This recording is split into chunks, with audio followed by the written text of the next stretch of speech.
We're talking about limits again, and we're, whoop, I already forgot to open something. We talked about limits very briefly in MHF, but we are going to dig a little bit deeper. And when we talk about them in MHF, we do this thing where, is that it? Okay, good, that's what I want. We do this thing where we sort of talk briefly about it, and then we say, here's how you write the notation for limits, and don't worry too much about it. You'll learn more about it in calculus. And that's, like, I literally said those words to my class last semester, right? A few weeks ago only. And so here we are. We're going to talk about them in a little bit more depth. And again, this is a really interesting, as I was just saying, the idea here is really simple. It's so simple that I think some people might think they're missing something. Like, there's got to be more to this, because that doesn't seem to make a whole lot of sense. But there isn't. It is a very simple idea, but as you already saw when we did rates of change and found instantaneous rates of change or slopes of tangents, it's really powerful, right? It allows us to find an instantaneous rate of change at a particular point, or a tangent to a curve, which a tangent only touches a curve in one point, right?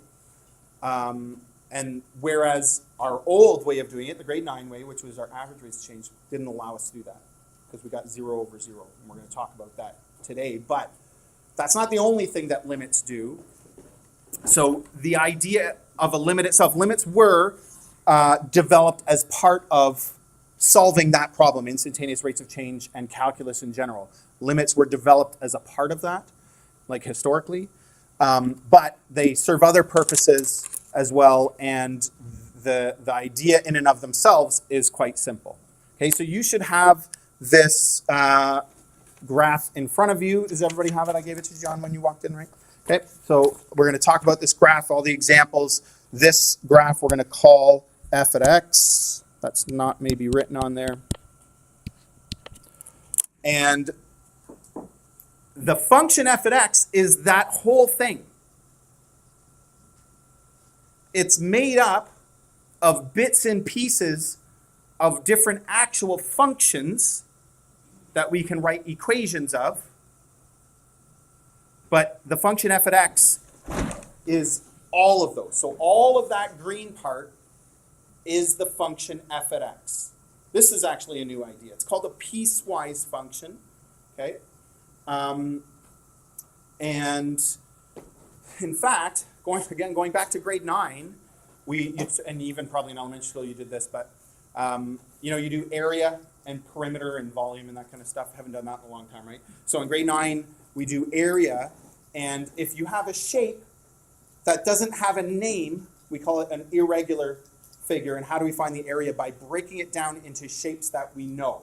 So you might have a shape, this is just an aside, you don't need to write this down.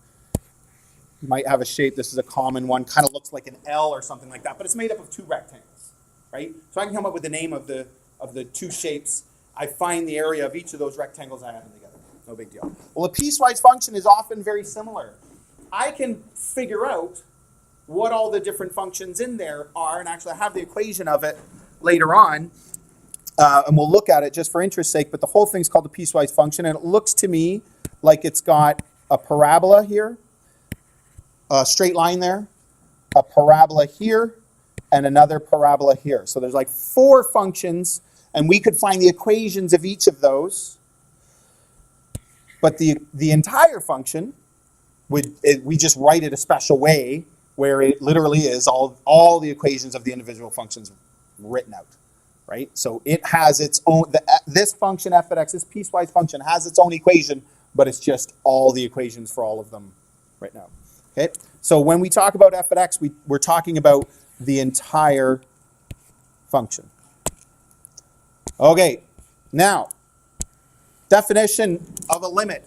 The limit of a function when x approaches, or when x equals a, is the y value it approaches as x approaches a.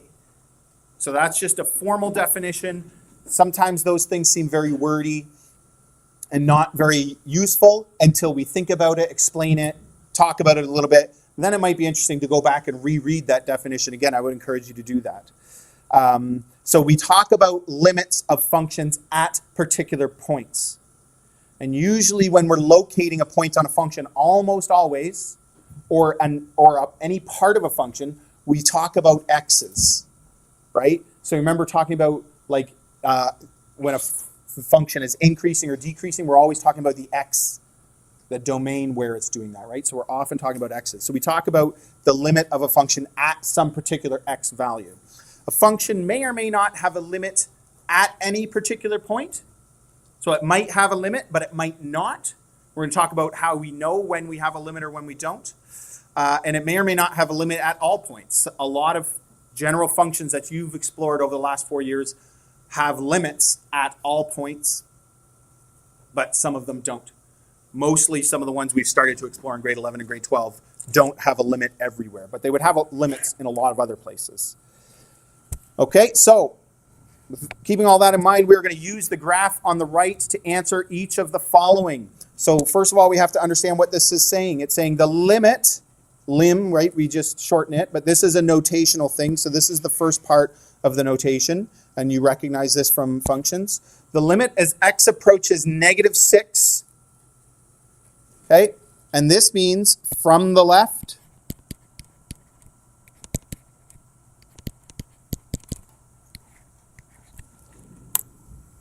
I'm just going to speak to how many people, so I know that you took functions at SGM. Did anybody else take functions at a different school? Everybody else had it here last semester? Okay. So I'm kind of only speaking to you right now, I guess. But if there's anything that you haven't seen before, have you seen the limit statement before? Oh, you have, okay. Because I know some schools don't do it this way, and so they might not have seen it. So then if anything I ever say is foreign to you, make sure you ask, right? That's an important part of the process of learning, is asking about things you may not fully understand or that kind of thing. Okay, so the limit as x approaches -6 from the left, so we're only talking about one side, of f at x. So this is like, could be anything, but this is what we're talking about, right? So you've got your limit part of the statement, limit as x approaches some value, maybe from the left, maybe from the right, or maybe neither. It doesn't have to have that. Of something. A function, an expression, something, right? So in this case, it's f at x. And what does it equal? So if we look at our graph, we go back, and I actually have a little fun little thing here. Let's see. So here's our point at -6. And I'm going to approach it from the left. So here's my little value. Can you see that okay? It's like that little triangle. It's a little purple triangle. And as I drag this, my x value is approaching what y value? See, this is a hard question. Are you kidding me? This is calculus. This is all I have to do today. What y value does it look like it's approaching? John? Very nice. You got it. How many people thought it was 4? Your first calculus question you got right. It's fantastic. Okay. Tricky one coming up here. The limit as x approaches -6. What do you think the plus sign means? It means from the right.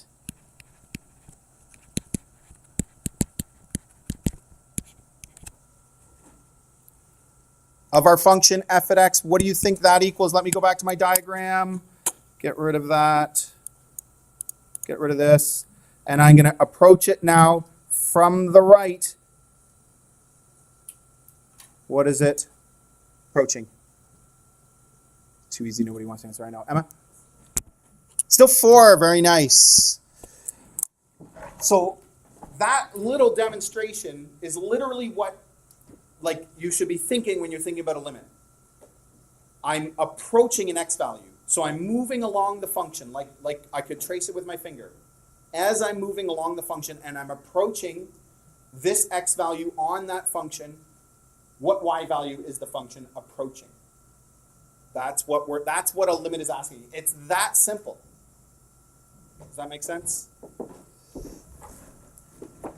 So now what do we notice in this next question? The limit as x approaches -6 of f at x. There's no from the left and no from the right. It just means in general. what is the limit of this function as x approaches negative 6? Does anybody want to take a guess what they think the answer might be, Aleph? 4. Very good. You're right. And that was a little bit of a risk taken there because maybe that, like, you don't actually necessarily know. Well, maybe you kind of do from functions, again, that we talked about this. But, like, do we actually know that that's the correct answer? But it turns out that is. So these are the same. Therefore, the limit of the entire function is that value. Because it's the same approaching from the left and approaching from the right means that just the limit of the function at that point is that value. So if those values were different, then we're going to answer that in a different way. We're going to see that momentarily. We're going to write this out. This is an important formal definition. Okay, so I want to say the limit, I'm going to change colors here just so it stands out. The limit as x approaches a of the function f at x, this function, or this is the definition, so any function, equals L. If you look through your textbook or any other textbook or go online, we always use capital L. We're talking about limits and stating these formal definitions. It's just the way we do it. So equals L if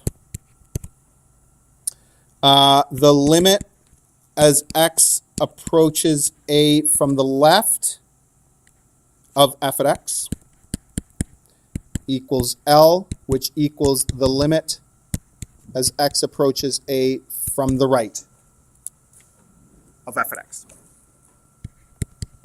So what this is saying, and sometimes we call this the left-hand limit,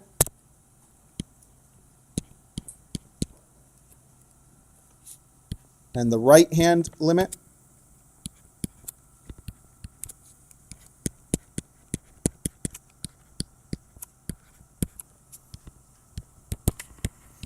We start using those short forms, okay? Left hand and right hand. If the left hand limit equals the right hand limit, then the limit of the function at that point, we're still talking about one single point. We've only done it for one point. If you want to find other points, you have to redo the whole thing, right?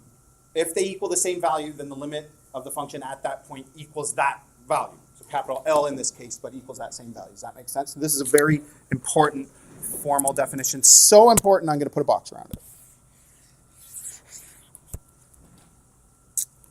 Happy about that? Okay, let's move on. The limit as x approaches negative 2 from the left. Negative 2 from the left. So I'm going to go back up to my diagram here. And we're going to find negative 2. And negative 2 is right here. So I'm going to approach it from the left. And if I'm coming along from the left like that, what value does it look like it's approaching? 1. Okay, very good. Easy, right? See, it's all easy stuff.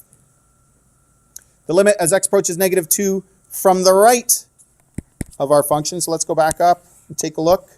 So what's happening here? If I start here and I approach from the right, what value am I approaching now? 3. They are different. Does anybody else notice something about that? Like, what else do you notice about this graph? What else could you say about it that I haven't talked about at all, but you probably kind of know the answer to this if you look at that graph? Yeah, there's holes. Yeah, very good. What does that hole mean? For whatever reason, the function doesn't exist there, or it's not at that value there. Okay, what else? So as I'm approaching negative 2 from the right, am I ever going to get there?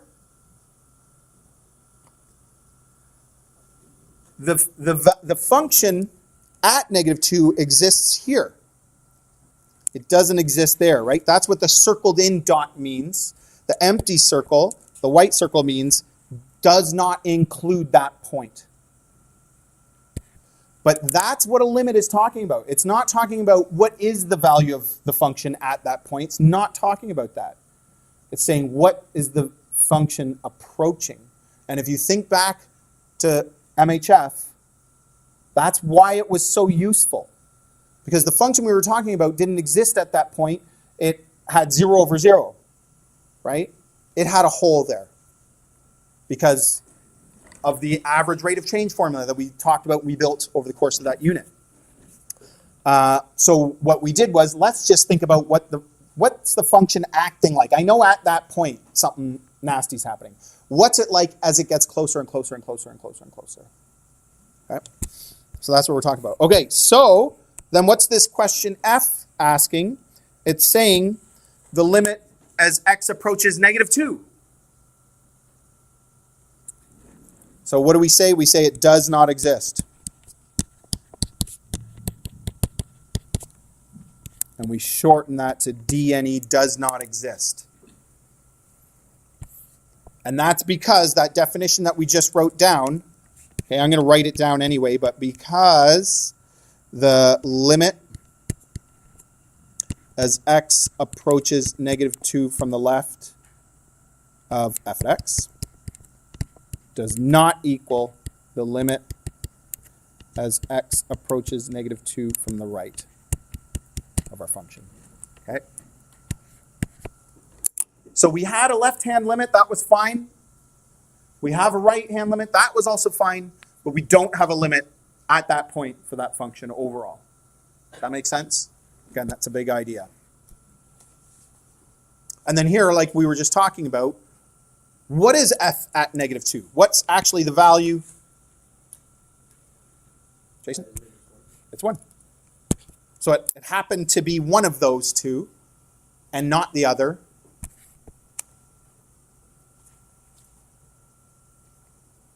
Interesting. And you're going to notice that every one of these questions that we're doing, A, B, C, D, E, F, G, goes all the way up to like N or something. Every one of these questions that we're doing is helping us learn sort of a new little characteristic of how limits work.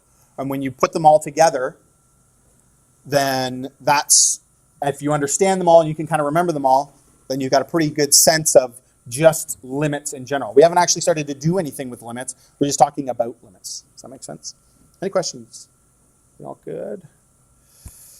All right, let's move on. I've got the graph here again just because then I don't have to scroll around and I can refer to it, but it's the same graph. We're just going to keep doing more questions.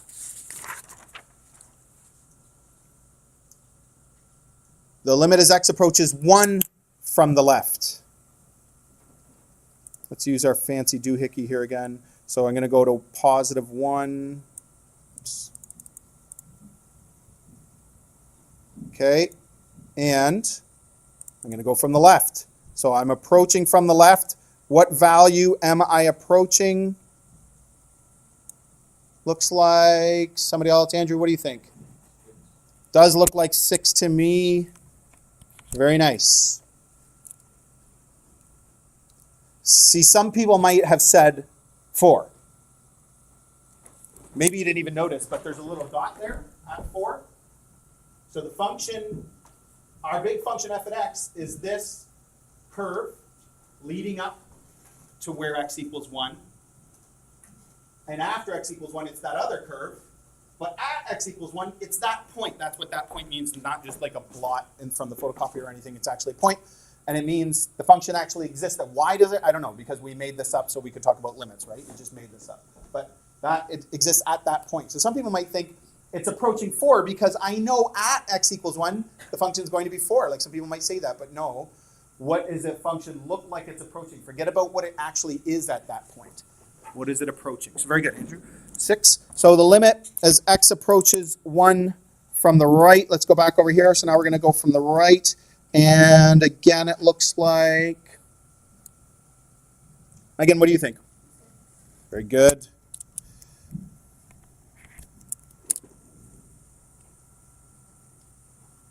Back in grade 9, You probably learned this in elementary school, but in grade 9 academic, we talk about plotting points, the Cartesian coordinate system, right? We talk about plotting points. What's the mistake? Everybody gets the x's and y's backwards. So you plot a point, y first, then x, and it's in the wrong place, that kind of thing, right? That's a skill that we take for granted now.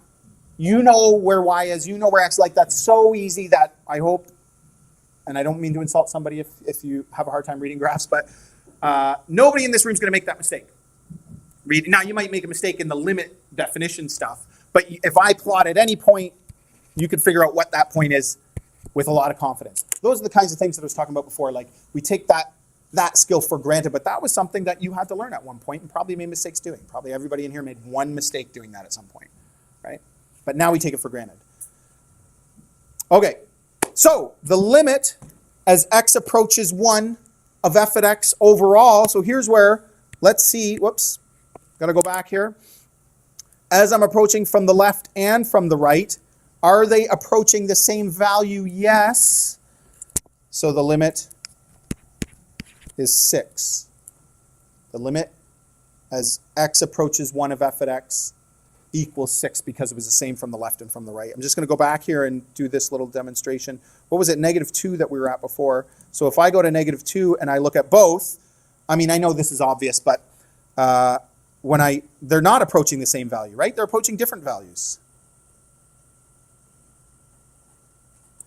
So that's why that one did not exist, but this one does. But then, as we said, what did we notice? What is the value?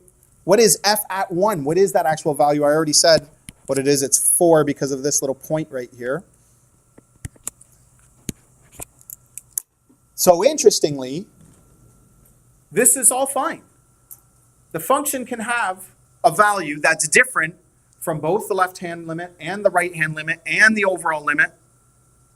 The function doesn't have to have a value there. In fact, it doesn't even have to exist there. And you're going to see that in our next example. That's all fine. May seem weird, but again, that really highlights what a limit is talking about. It's not talking about the function at that point. It's talking about what's the function doing as I approach that point. You could show this computationally.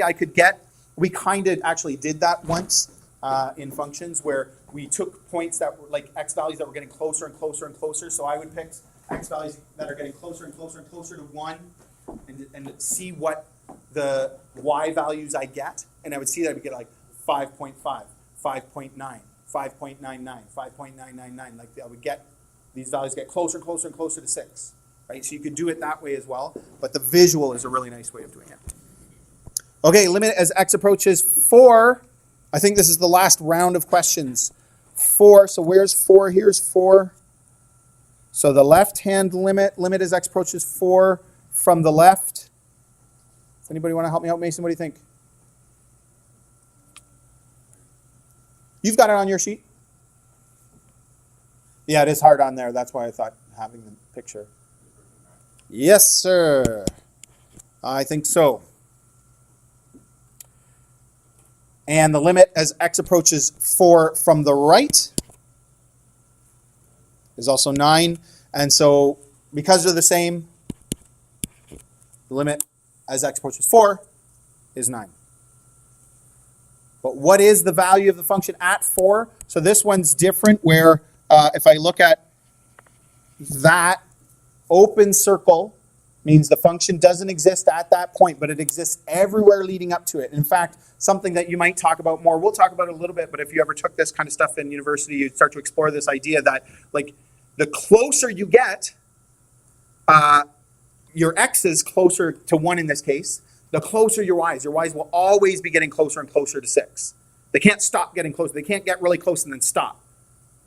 Right? You can always get even closer. That would be important part of a definition of a limit. So, but the function existed down there for this one. Well, for this one, I'm getting closer and closer to 9 from the left and from the right. But if you look, it's not a mistake. There is no point. So this function doesn't exist at all at 4. It does not exist. But I can still have a limit. And again, that was the important thing that we took advantage of. And then when we actually get into the calculus part of using limits, we do the exact same thing. So tomorrow we start looking at those same skills that we were using in the last unit of MHF. There's your function. That's how you write the equation of a piecewise. This one's a disaster. Often a piecewise function would only have 2, maybe 3 parts. But this is a notational thing. You don't have to write it down. It'll be on, if you want to look at it, you can, and examine why. So it starts, and usually we do them in order, okay? But that's just for readability. I don't know if that's a rule, but for readability, we do them in order, again, starting at the left and moving to the right. So when x is less than -4, I'm using this graph. When x is equal to -4 and bigger, and equal to -2 and less than that, I'm using this graph. Notice that that one's a straight line. When I'm between -2 and 1, and not including either of those points, I'm using this parabola. And again, if I go up, all of these points are satisfying that, right? Where they're open, where they're closed. And something that you could do, talking about skills we take for granted, is can you check these, make sure that we didn't make a mistake? Like, why is that parabola? Why is that the equation of the parabola? That's something we should be able to recognize pretty easily, what the equation of parabola and its graph match those up. Okay, when x equals 1, the value of the function is 4. And then it has these other 2 parts. And notice that those are the same graph, but it had that hole in it, so we had to split up the domain into 2 different parts. Does that make sense? Kind of like nasty, this one, but that's how you do it. And so we use, f at x or whatever function it is equals, and we use these brace brackets, they're called, or squiggly brackets, sometimes we call them, and list all the functions and the domain on which you're using that part of that function. We kind of saw this when we talked about absolute value functions last semester, sort of. But it was in the context of absolute value functions. We didn't really talk about piecewise functions. Any questions? There is a very important concept that very much relates to limits, okay? And over time we're going to talk about how they're connected. Where is the graph discontinuous? That's my question for you. If we look at that picture of the graph, again, without telling you what the definition of continuous means, I bet you could guess, and if your guess was wrong, that's fine because nobody's told you how to do it, but I bet you could guess. Where? Who would like to guess? Or even just give me one place that you think it's discontinuous.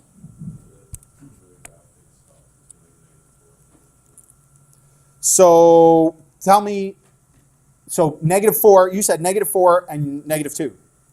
Very nice. So -4 is here. Why is it discontinuous? Because there's like a break in the graph. And then -2, again, there's a break in the graph. Now between those values, it's continuous, right? You agree with that? But at those values, it's not. Good?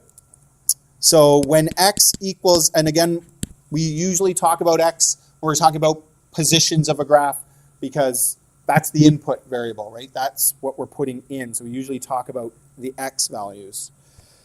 So you said -4 and -2. Any other places?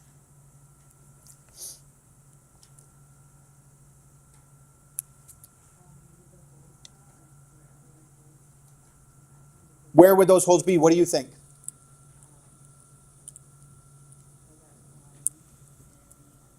One and 4.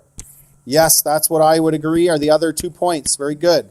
Now you answered my question by actually asking a question. So would the holes count? Yeah. That's what continuity means. Is exactly what your intuition, I think, is telling you is if it's continuous, the graph goes right through it.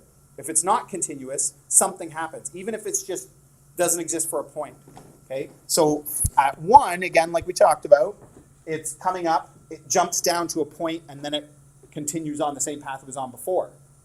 But even at 4, it's not continuous there. It's discontinuous because there's a tiny little speck, just one instant, where the function doesn't exist at all. So it's not continuous through that point. Okay. But would you think it looks like it is continuous everywhere else? Yeah. I think it is. Those arrows at the ends mean it just goes on like that forever. It doesn't turn into some other kind of graph or doesn't do anything different. That's what the arrows mean. So it looks to me like it's continuous everywhere else. So we have, we can use the definition of a limit to make a statement about continuity, and it would look something like this. If the limit as x approaches a of our function f at x equals L,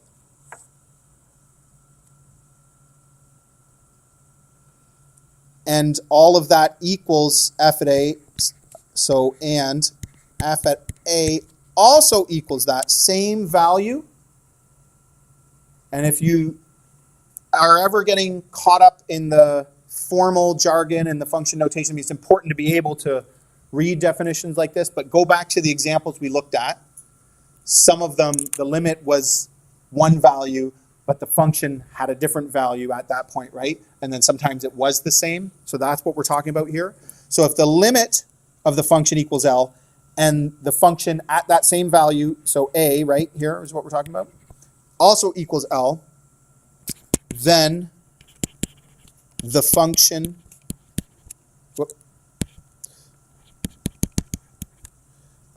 is continuous at x equals a.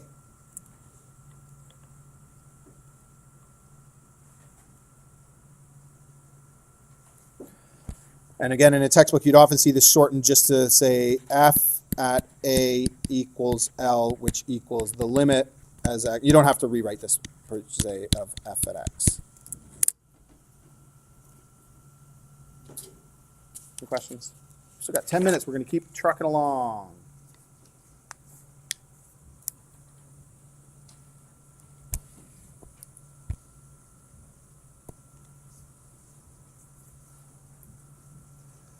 Evaluate each of the following limits, and then we're going to illustrate it with a small sketch.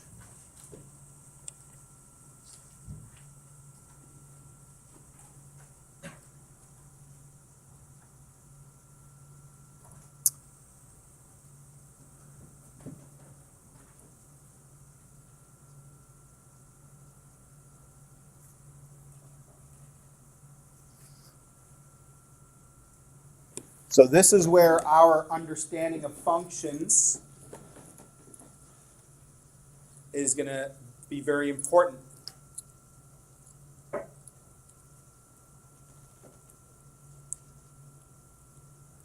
And we think about continuity. And when I look at that first one, it's the limit as x approaches 3 for x squared. But I know something about the function x squared. What do I know about it? It's continuous everywhere, right? It doesn't have any holes in it or anything like that. We know what holes look like from functions, and we know what parabolas look like from grade 10. So I know what that graph looks like. So in that case, where it's continuous, I can just sub in and evaluate. So I just sub 3 in. And in fact, this was that final step of that process of finding slopes of tangents, where when we did that trick and got rid of the factor that was giving us 0 over 0, right? You know what I'm talking about? And then what we were left with, then we just subbed in and actually evaluated at that point. So that's all we're doing here.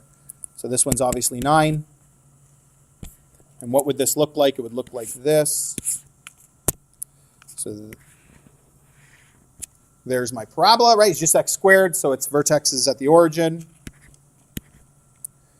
And it's approaching 9 from this side and from that side. That's how I'm going to show that with the sketch, my little arrows, that it's approaching 9. This is 3, and this is 9. So again, this is all really easy. This is where the understanding part comes in. And even the understanding is not that hard. Not yet, at least. Limit as x approaches 5 of negative 2x. What kind of a function is negative 2x? Linear. Straight line, so that's going to be continuous everywhere, don't you agree? So I can just sub that in.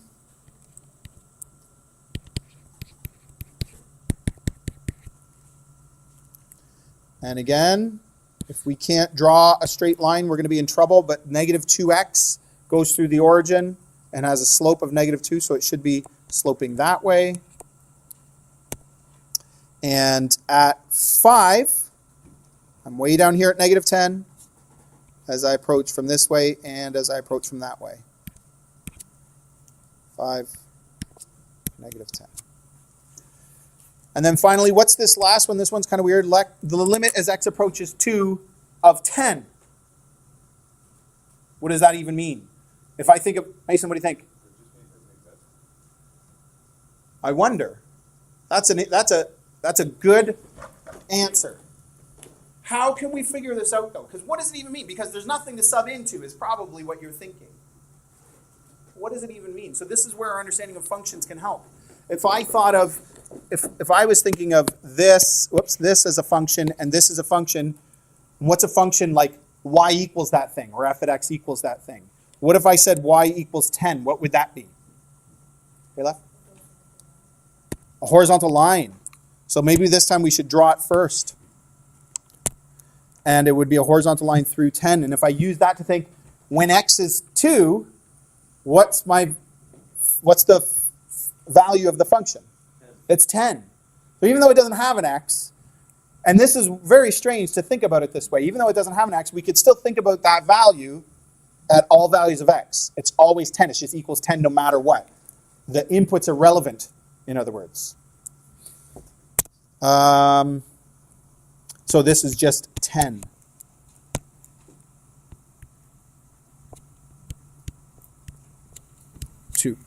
And then this is y equals 10. Those aren't very good arrows. I know they're hard to see. I'm sure yours are better in your book. Any questions about that? Those are really uninteresting because they're just regular functions. But we can talk about parabolas and straight lines or other polynomial functions that we may or may not be able to graph. We can talk about them and we can talk about their limits, even if they just have them, because there's nothing strange happening in those graphs, right? So that's kind of what we're illustrating there. What about this?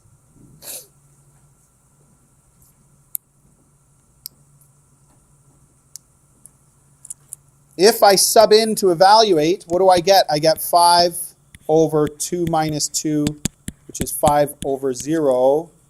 What does that mean?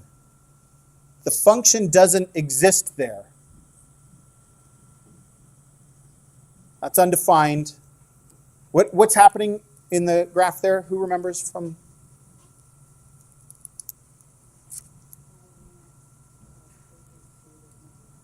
Yeah, so what's that look like? What's the graph of that? Oh, yeah, it's an asymptote, right? That's where an asymptote occurs when you get a 0 on the bottom. Remember doing that? We just did a whole bunch of that. So that's an asymptote. So let's use our graph to think about this. What does this thing look like? So I'm going to draw in my asymptote. If I go a little bit bigger than 2, so 2.1 minus 2, then my denominator is going to be small, but positive. So 5 over something that's very small and going to keep getting smaller, because as I get closer and closer to 2, the difference between that value and 2 will get smaller and smaller. My denominator is getting smaller, means the whole thing is getting bigger. Very good. So as I'm approaching from the right, I'm going up like this. As I'm approaching from the left, if I go smaller than 2 and get closer to 2, it's going to be negative. So my denominator, again, is going to get smaller and smaller and smaller as I get closer and closer and closer to 2, but it's always going to be negative because it's going to be like 1.9 minus 2, right? So it's going to be getting really big, but negative, and hence and you know this, it's just, you did these in grade 11 as well. We know what that kind of a function looks like. You could even just do transformations on that one for that matter, right? So they do not approach the same thing, so does not exist it's sort of weird to say it equals does not exist, but it's kind of how we do it. If you just said it does not exist without the equal sign, that would be fine as well. But you'll often see it with equal sign, even though does not exist isn't a thing that you can equal, but we're saying that's our answer. So in this case, we do tend to use that notation. Any questions about that? What if it approached, how much time do we have left? Still a couple minutes. Maybe we'll stop there. But what if it approached both from the same side, both going up or both going down? What about that? You know what I mean? Like we have functions that can do that. So they're approaching an asymptote, and they're both approaching from the left and from the right. Would the answer be infinity? So the answer sort of is, the limit of that function sort of is infinity, but we also sort of say it doesn't exist, because infinity is not a thing. So formally we say that it does not exist. However, we often will break that rule and we'll say equals infinity, but we also know that means it does not exist. So we kind of do a little bit of both. So we'll see it done both ways. But the best answer in that case would be does not exist. We got a couple other questions here that we didn't quite get to. So here's what we're going to do. Oops. We almost got all of it done, though. There's the practice. You may not be able to do all of it, but I would say get started from your textbook. And this will get posted in the classroom.